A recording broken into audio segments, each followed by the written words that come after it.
राधे राधे। हरे कृष्णा। कैसे हो आप सभी लोग? आशा करती हूँ आप सभी परम मंगल में होगे, स्वस्थ होगे, अच्छे होगे।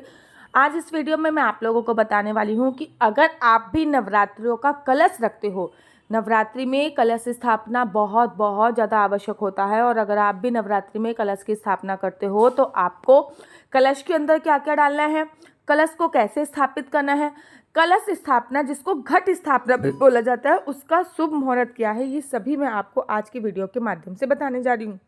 सबसे पहले तो मैं एक आपको बता दूं कि 3 तारीख को नवरात्रे प्रारंभ होने वाले हैं। में माता रानी के 9 रूपों की पूजा अर्चना वंदना की जाती है। माँ को प्रसन्न करने के लिए भक्त व्रत भी रखते हैं। धार्मिक मान्यताओं के अनुसार नवरात्रि के दौरान विधि विधान से माँ दुर्गा की पूजा करने से आपकी सभी प्रकार की प्रॉब्लम्स जो होती हैं वो दूर हो जाती हैं। तो सबसे पहले मैं आपको बता दूं 3 अक्टूबर से नवरात्र गुरुवार से प्रारंभ हो रहे हैं। जब नवरात्र गुरुवार से प्रारंभ होते हैं तो माता रानी का जो वाहन होता है वो डोली या पालकी बोला जाता है। शारदीय नवरात्र का जो पावन पर्व विश्राम होएगा वो 11 अक्टूबर को समाप्त हो जाएगा। लेकिन पहला दिन बहुत ज़्यादा इंपॉर्टेंट होता है जिस दिन हम लोग कलश स्थापना करते हैं। तो सबसे पहले मैं आपको कलश स्थापना का शुभ मुहूर्त बता देती हूँ। कलश स्थापना के ना 2 शुभ मुहूर्त है। या तो आप सुबह सुबह ही कलश की स्थापना कर लीजिए, ठीक है ना। कलश की स्थापना कैसे की जाती है, कलश में क्या क्या डाला जाता है, ये भी मैं आगे आपको वीडियो में बताऊंगी। लेकिन सबसे पहले कलश स्थापना का शुभ मुहूर्त क्या है वो बताती हूँ। कलश स्थापना का शुभ मुहूर्त 6:15 से लेकर 7:22 तक रहेगा। सुबह सुबह या तो आप 6:15 से लेकर 7:22 पे कलश की स्थापना कर लीजिए। बहुत अच्छा मुहूर्त मिल रहा है। 1 घंटा 6 मिनट का समय रहने वाला है। इसके अलावा आप अभिजीत मुहूर्त पे भी कलश की स्थापना कर सकते हैं। और अभिजीत मुहूर्त 11:46 से लेके 12:33 तक रहेगा। मोटा मोटा 45-46 मिनट का आप लोगों को समय मिल रहा है। माता रानी पालकी पे आएगी और नवरात्रों में रात नहीं होती है। देवी माता की पूजा उपासना करने के लिए बहुत बहुत ज़्यादा सर्वोत्तम माना जाता है। तो नवरात्रों का मैंने आपको 2 शुभ मुहूर्त बता दिए कलश से स्थापना रखने का। अब मैं आपको बताती हूँ कि कलश आपको कैसे स्थापित करना है। सबसे पहले आपको माता रानी की एक चौकी बनानी है, उस पर लाल रंग का कपड़ा बिछाना है। माता रानी की कोई भी प्रतिमा इत्यादि आपको स्थापित करनी है। नवग्रह बनाने हैं। भगवान गणेश जी की प्रतिमा जरूर स्थापित कीजिए। उसके बाद थोड़े से अक्षत आप माता रानी का यहाँ पे शेर का मुख होता है ना, वहाँ पे रख दिए। मे बी आप यहाँ पे भी चौकी की स्थापना करते हो। शेर का मुख हमेशा राइट साइड में ही होता है माता रानी के, तो राइट साइड में ही आपको कलश को स्थापित करना है। पहले नीचे थोड़े से चावल रखिए, उसके ऊपर आपको एक कलश रखना है। कलश के मुंह पर अर्थात कलश के ऊपर जो है वो आपको मोली बांधनी होती है। यहाँ पे उसकी गर्दन होती है, तो वहाँ पे आप मोली अर्थात कलावे को बांध दीजिए। फिर कलश के ऊपर स्वास्तिक बनाइए, ठीक है ना। कलश के चारों तरफ बिंदी भी लगा सकते हैं या फिर स्वास्तिक बना सकते हैं, वो पूरी तरीके से आपके ऊपर निर्भर होता है। उसके बाद कलश में जल डालिए और जल में थोड़ी सी बूंद आप गंगा जल की डालिए, जो कि बहुत सर्वोत्तम माना जाता है। 1 या 2 का सिक्का जल में आप अवश्य डालिए। याद रखिए मैं बेसिकली चांदी का सिक्का डालती हूँ, जो कि मैं हर नवरात्रि पर डालती हूँ। अगर आप चांदी का सिक्का डालते हो तो सर्वोपरि ही माना जाता है। चांदी का सिक्का डालिए। उसके बाद फिर आपको डालना है उसमें एक हल्दी की गांठ। इफ़ इन केस हल्दी की गांठ आपके घर पे नहीं है, वैसे तो जब आप सामान खरीदने जाओगे तो हल्दी की गांठ आप लेके आ जाओगे, लेकिन अगर हल्दी की गांठ नहीं है, भूल गए हो, तो थोड़ी सी 1 चुटकी हल्दी भी डाल सकते हो। उसके बाद 1 सुपारी डालिए, 2 लौंग डालिए, 2 इलायची। लौंग इलायची जो होता है वो हमेशा जोड़े से डाला जाता है, इसलिए मैं आपको ये जोड़े से बता रही हूँ। माता रानी को कमलगट्टा बहुत ज़्यादा प्रिय होता है, इसलिए जोड़े से 2 कमलगट्टे डालिए। माता रानी को गोमती चक्र भी बहुत ज़्यादा प्रिय होता है, इसलिए उसमें आपको गोमती चक्र भी डालने हैं। साथ ही के साथ इन सभी चीज़ों को संपूर्ण करने के लिए 1 सुपारी उसमें अवश्य डालनी होती है। आपको उसमें कुछ नहीं डालना होता है। बड़े सारे लोग कहते हैं कुछ मीठा डालो, कुछ चावल डालो।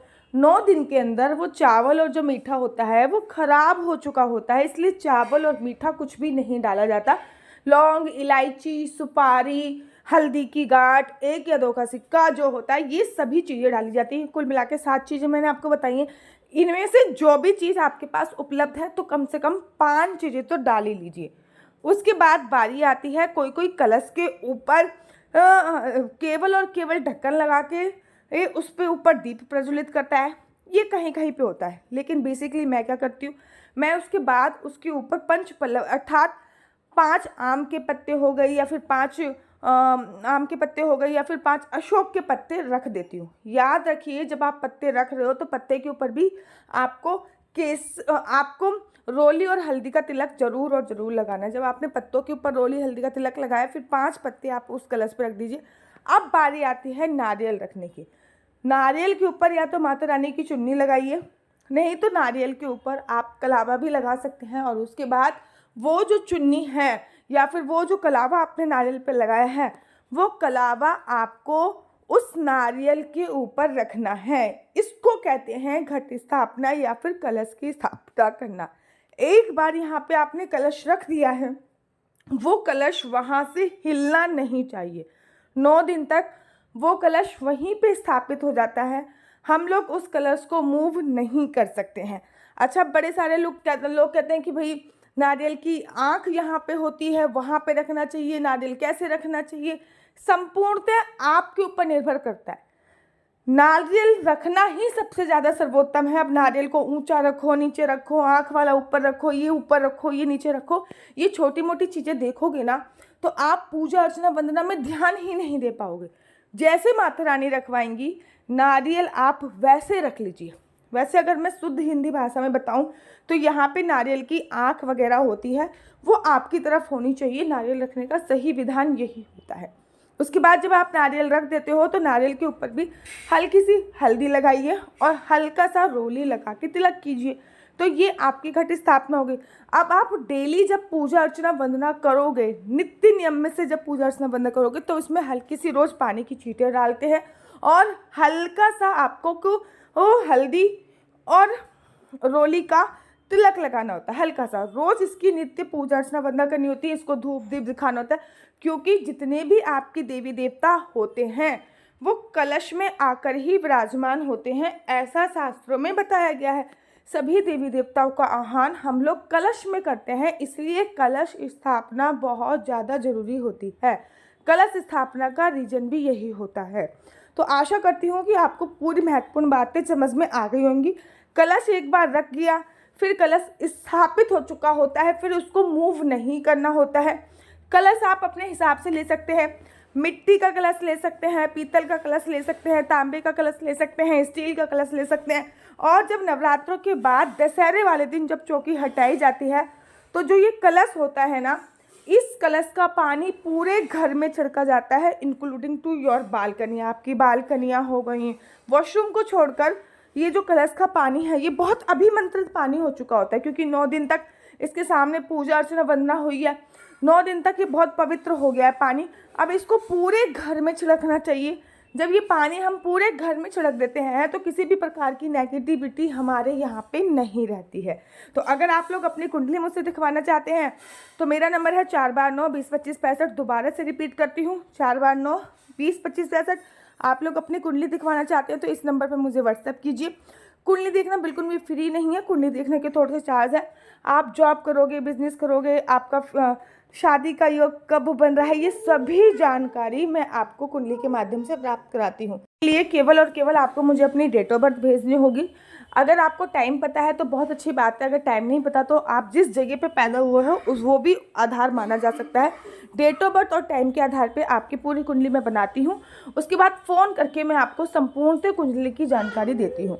अगर आप अपनी कुंडली दिखवाना चाहते हैं तो मेरा नंबर ये है 4 बार 9 20 25 65। दोबारा से रिपीट करती हूँ, 4 बार 9 20 25 65। आप कुंडली मैं कम्प्लीटली फ़ोन पे बताती हूँ। तो अगर आप कुंडली दिखवाना चाहते हैं तो आप मेरे नंबर पे ज़रूर और ज़रूर संपर्क कीजिए। और अगर आपको मेरी वीडियो अच्छी लगती है तो आप अपना यूट्यूब चैनल हरी बोल को लाइक शेयर सब्सक्राइब करना बिल्कुल भी मत भूलिए। तब तक के लिए मुझे दीजिए इजाज़त। राधे राधे, हरे कृष्णा। दूसरी वीडियो में बताऊंगी कि जौ बोने के सही तरीके क्या हैं, जौ कैसे बोते हैं, और अखंड ज्योत स्थापित करने के सही प्रोसीजर क्या है, अखंड ज्योत स्थापित करने से पहले किन 10 बातों का आपको मुख्य तौर पे ध्यान देना है। तब तक के लिए राधे राधे, हरे कृष्णा, हरि बोल।